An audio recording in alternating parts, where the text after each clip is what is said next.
It'll be at the high water mark, won't it? Just above. Above the high water mark? Above the high water mark. Did you not say 100 mil? Well, if it's above the high water mark, then the high water mark is even higher. It's, Yeah, it's too short. So it can't be above the high water mark because you have to transfer the high water mark to the sill. Because then it spills and shoots over, because if you go above it, you're going to lose your freeboard. Okay? Yeah. Everyone got that? Watermark anymore if it's level with the water. Yeah, that level sill or spillway creates your high water mark. That from that point that we started off with when we put the imprint of the dam around our watermark, that is at our spillway height. Now we can put an emergency spillway, as I was talking about yesterday, 100 mil higher than our primary spillway. Okay? So you just play with levels. Yeah? As long as there's leaving enough freeboard. Yeah, that's your insurance policy. Okay? That there. When you say a high one, that's what I was trying to work out. Yeah. Does that mean Only when your primary spillway is reached that height. So when you said you've got two spillways, one this height, right, and another one this height, water has to fill up to here, right, before it just starts going over here. Water has to keep going up here like that before this starts going out there. Yeah. You know what I mean? Because remember, water's gonna... No. Yeah, and again, it's just another layer of insurance. I have to do it, but it's kind of reassuring to think, oh, geez, on a really, really big rain event, and for an extra half an hour's job or work, maybe a little bit more cleaning, but half an hour's work with the machine, that reassurance that you don't have to wake up in the middle of the night and go, In the really, really high rainfall areas Yeah. of the world, do you go to slightly bigger freeboard than a metre? yeah. It's just that extra insurance again. Yeah. Just because Yeah. it's a serious rainfall area. And you've got to think too, if we transfer that 750, the height of that 750 up here, we're actually going to relay that to here somewhere. That's actually going to back right up around that strainer. There's a lot of water, a lot of water from the high water mark there that's going to back up here before it still goes over the wall. Okay? I wouldn't go in there. Insurance, I'd go more spillway. No, sure. I mean, just they do say a metre, 750 is a minimum, a metre is a general, but yeah, definitely go more spillway. But that extra metre is just, again, it's just like comfort in the back of the mind that in any, because I think as this weather system goes like this, we don't know what's coming, and you get, 50 mil, 100 mil in an hour or 2 hours, like you're getting With a wind, surge like a cyclone or something. coming. That's what your freeboard's doing. It's not, if we're getting gentle rain, it's filling up.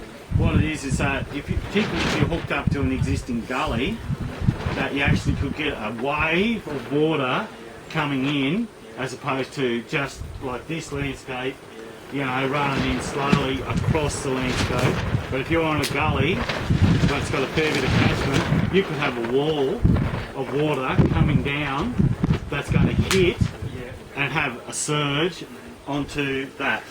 Yeah, so this is what I was saying, those crazy, Queensland areas, for example, a metre might be appropriate because you definitely do get sometimes that wall of water that might any big dam that I work on or retrofit, I go for a metre.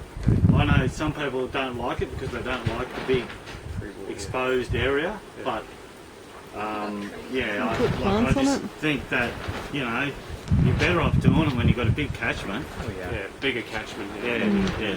When we done the math of what this area, and we got the 14 megs coming out of 100 mil, but then when we broke it down again, and we worked out over just a 5 metre level sill. Now 5 metres is nothing. I would actually go a minimum of 8 anyway, and I'd probably put an emergency spillway in at 8 metres as well. There's just no chance then that someone's Well, gonna yeah, I wouldn't say no chance, but I mean you've really covered your bets. I think like you're better off over killing than under. And as Salah pointed out yesterday, you can always, in your swales or whatever, you can always put your swivel pipes in, and that's going to relieve pressure. You know, you could set them at a certain height, or you can go along and pull the plug, basically. So here we are. I'm just giving you a shot of the emergency spillway. So that's 100 mil higher than our level sill spillway. Just over there, if you can see it. I'm just zooming in there. So it's going over, that's the one I was at before. That's the crossing pipe, just see the top of it there. Hope so anyway. And then here's our emergency spillway. As I say, set 100 mil higher. So I've just got to go on the other side and do a little bit of neatening up. And that's it, finished job. Beautiful. The spillway is going to be highly compacted, isn't it? Like No, the your wall. spillway's always cut on, your spillway's cut on level, on original ground. Okay. Now, one of the things when you actually peg it out, and your operator or you guys are operating, do not track your machine, if you can help it, across or below the exit area. So you want to leave that completely vegetated. Don't touch it. So you can, if you're doing a swale, and as Paul said, he actually, you know, sat here, he sat on the mound or something, and he excavated like that, right? When you're doing your level sill, you've got to sit on the top. Yeah. Okay? So you've got to get around the end and you sit on the top and cut back. And it's actually quite tricky. If you don't have a tilt bucket, and if you're on a big machine that doesn't have a blade, it's very awkward because you can't level, because your machine's never going to be on dead level ground, so your bucket isn't going to transfer or translate to that level. So actually on that machine, you've got two options. If I don't have a tilt bucket, small machine, you sit and you park your machine in and you put your blade down, you place your bucket on just off your marks where your level sill is. Okay, so you're going about 1 metre apart each mark when you're doing level sill. You sit your bucket on it and you lower or right, like you obviously choose, so your machine's down here and you put your blade down and you level your machine up. So that's your peg, and then you level your machine up so your bucket is level to your marks. Then you know when you're cutting, that it's cut and level. Now, it's easy with the tilt bucket, because you can go in any angle and come in and just tilt your bucket so it's on them marks, and then you excavate back. So how do you level your machine up? With the blade on the front. How do you actually, if you don't have a tilt bucket, Yeah. you're saying level your machine up? Yeah. With that. You're dropping your blade, Blade. you're dropping your blade down, so if your machine's sitting like that, and then you swing around so your bucket Okay. is like that, and you push your blade down, your bucket comes up like that.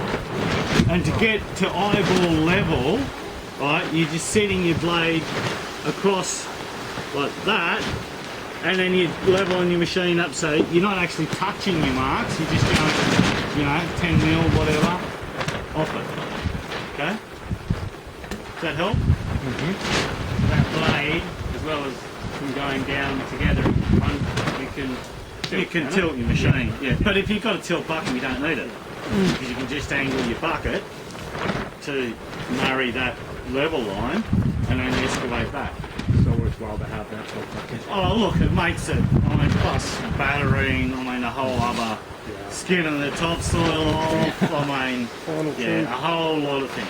Yeah. As you get to the level sill, yeah. So this is your swale, the dam's over there, you're coming this way.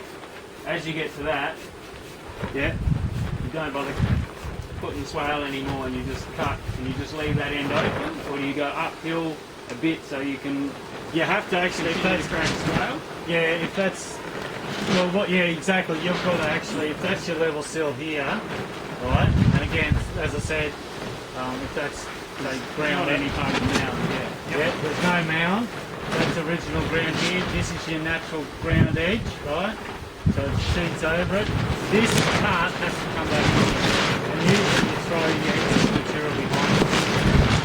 So you swale mound, the mound was here, so you sort of, you actually cut back further into the hill. Yeah, you brought it out like that. Yeah.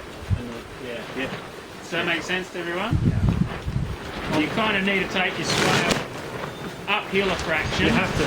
Because you're trying to make this level sill on clean ground, not excavated ground.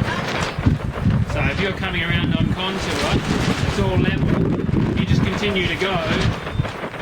You're well, I guess you don't have to, but it would be. No, you don't. Where it really comes into it, if you want a level sill spillway in between a swale, if you want to continue the water up there, you have to actually come in on this angle.